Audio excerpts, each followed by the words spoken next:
ধন্যবাদ আমার কালামিয়া ভাইকে, অত্যন্ত চমৎকার ভাবে আমার যা প্রশ্ন ছিল তার জবাব করলেন। জবাব করে আমার কাছে প্রশ্ন করেছেন নতুন করে হযরত শাহপরান এমিনী রহমতুল্লাহ আলাইহি বাবাজানের মুর্শিদ কেবলা কে ছিলেন, তার পরিচয় কি, কিভাবে তিনি তার কাছে মুরিদ হলেন। একটি প্রশ্ন, তবে একটি কথাও তিনি বলেছে যে কাজল ভাই আপনাকে দেখলে আমার ভালো লাগে। ভাই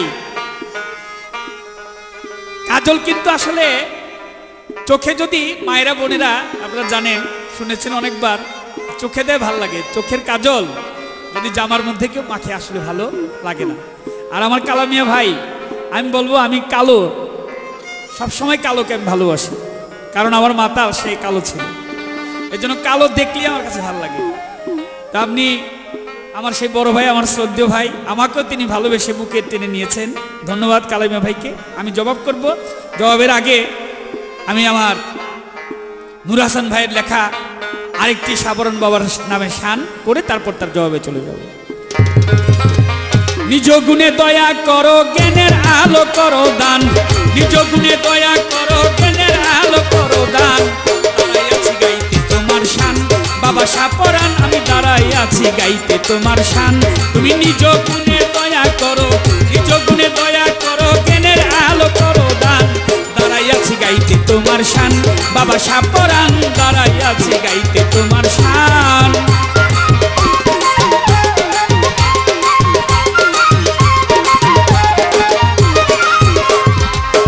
আলো পেলে আধার যাবে, উদ্ভাসিত হবে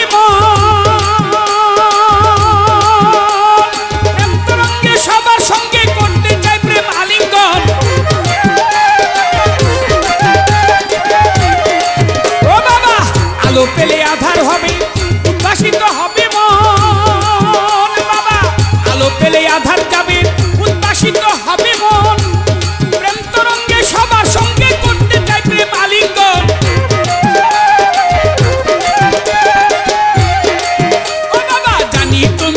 মহাজন বাবা জানি তুমি মন মহাজন, মহাশশী মহিয়ান, দাঁড়াই আছি গাইতে তোমার শান বাবা শাহপরান, আমি দাঁড়াই আছি গাইতে তোমার শান।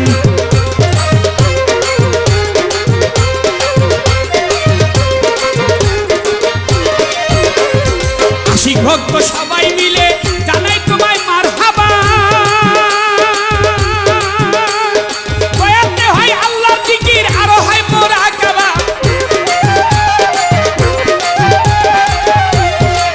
ও বাবা আশিক ভক্ত সবাই মিলে জানাই তোমায় মারহাবা, বয়াতে হয় আল্লাহ জিকির আরো হয় মুরাকাবা। তাই তো আশিক ভক্ত জেনে কাবা, ও তোমায় আশিক ভক্ত জেনে কাবা, সপে কত মন প্রাণ, দাঁড়াই আছি গাইতে তোমার শান বাবা শাহপরান, আমি দাঁড়াই আছি গাইতে তোমার শান বাবা শাহপরান, আমি দাঁড়াই আছি গাইতে তোমার শান।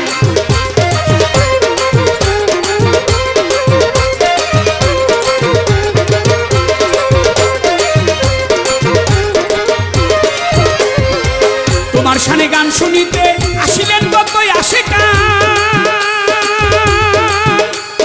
মনোরঞ্জে প্রেম তরঙ্গে গাইব আজি তোমার গান। ও বাবা তোমার শানে গান শুনিতে আসিলেন কতই আশিকা, মনোরঞ্জে প্রেম তরঙ্গে গাইব তোমার গুণগান। ও বাবা দয়া ভিক্ষা করিও দান, বাবা দয়া ভিক্ষা করিও দান, প্রাণেতে মিশাইয়া প্রাণ, দাঁড়াই আছি গাইতে তোমার শান বাবা শাহপরান, আমি দাঁড়াই আছি গাইতে তোমার শান বাবা শাহপরান, দাঁড়াই আছি গাইতে তোমার শান।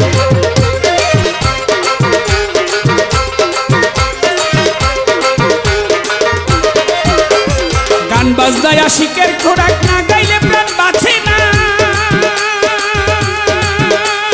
তোমার শানে গান গাইলে পাইতে মনে সান্ত্বনা।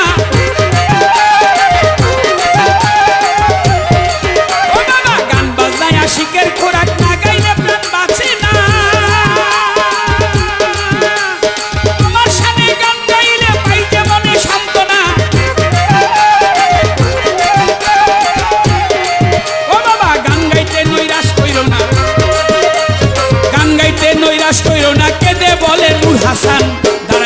গাইতে তোমার শান, বাবা শাহপরাণ দাঁড়াই আছি গাইতে তোমার শান।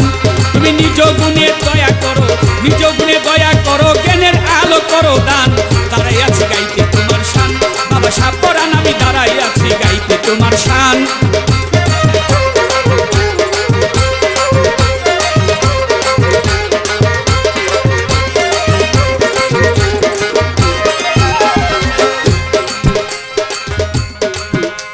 হযরত শাহপরাণ ইয়েমেনি রহমতুল্লাহ আলাইহি তিনি কোরআন শরীফ, পবিত্র কোরআন শরীফ পাঠ করে ধ্যানমগ্ন অবস্থায় একদিন বসে আছেন।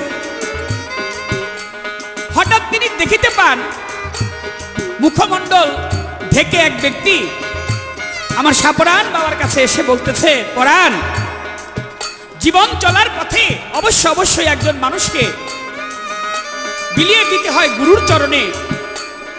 কোনো ব্যক্তি বায়াত যদি গ্রহণ না করে সে চলার পথ খুঁজে পাবে না, তাই তোমাকে অবশ্যই একজন মুর্শিদের প্রয়োজন, তুমি সেই পথে ধাবিত হও। শাহপরাণ বাবা তিনি একটু সংকুচিত হয়ে বললেন যে আমি কোথায় পাবো সেই লোক? বললেন যে তুমি ঘুরতে থাকো, অবশ্যই তার দিদার তুমি পাবে, তবে জেনে রেখো সে যদি তোমাকে মন্দ বলে তবু তুমি কখনো প্রতিবাদ করবে না, কারণ একজন শিষ্য, একজন ভক্তের কর্তব্য হচ্ছে গুরু যা বলবে সেই ভক্তের তাই মেনে নেওয়া, এটাই হলো প্রকৃতপক্ষে একজন ভক্তের কর্ম। তাই হযরত শাহপরাণ রহমতুল্লাহ আলাইহি তিনি ঘুরতে লাগলেন, ঘুরতে ঘুরতে তিনি চলে গেলেন নেশাপুর এলাকায়। নেশাপুর এলাকায় গিয়ে তিনি খুব পিপাসার্ত ছিলেন, পিপাসায় তিনি কাতর ছিলেন, তার পানি খাওয়ার প্রয়োজন। হঠাৎ করে দেখতে পান এক ব্যক্তি আমার শাহপরাণ বাবার কাছে চলে এসছে।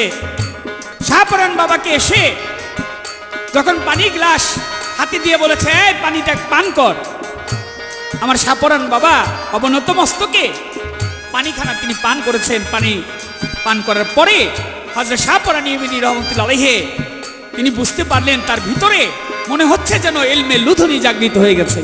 তিনি কিছুক্ষণ নিশ্চুপ ভাবে রইলেন, আর ওই লোকটি হেঁটে হেঁটে একটু দূরে চলে গেলেন।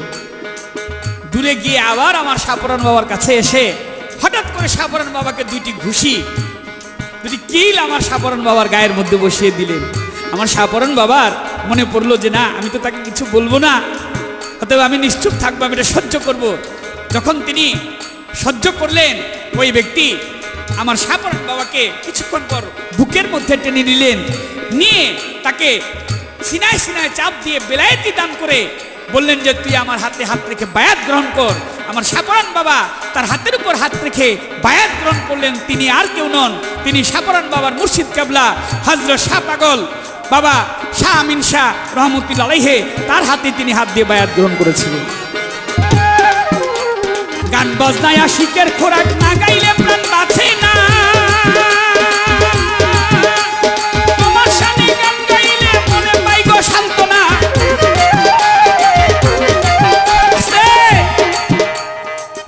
আমার প্রশ্ন থাকবে এবার আমার মিয়া ভাইয়ের কাছে, মিয়া ভাইকে দেখলেই ভাল লাগে, জবাব করবেন। হযরত শাহজালাল ইয়েমেনি রহমতুল্লাহ আলাইহি আমার বাবাজান,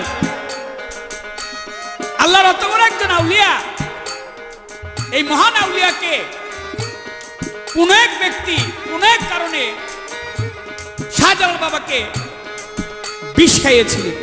আমি জানতে চাই শাহজালাল রহমতুল্লাহ আলাইহি বাবাজানকে কেন বিষ খাওয়াইলেন এবং সে ব্যক্তি কে ছিলেন, বিষ খাওয়ানোর কারণ কি, আমার শাহজালাল বাবার কি কোনো ক্ষতি হয়েছিল নাকি ক্ষতি হয় নাই? আপনার কাছে আবার একটি প্রশ্ন রইল।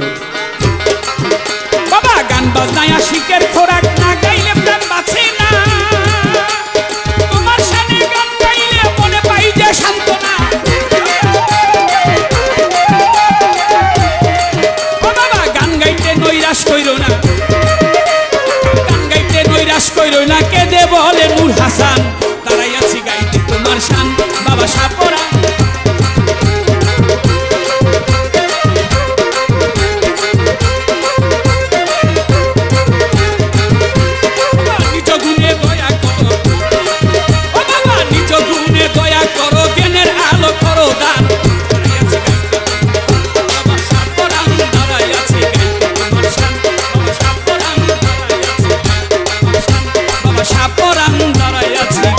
তোমার সাথে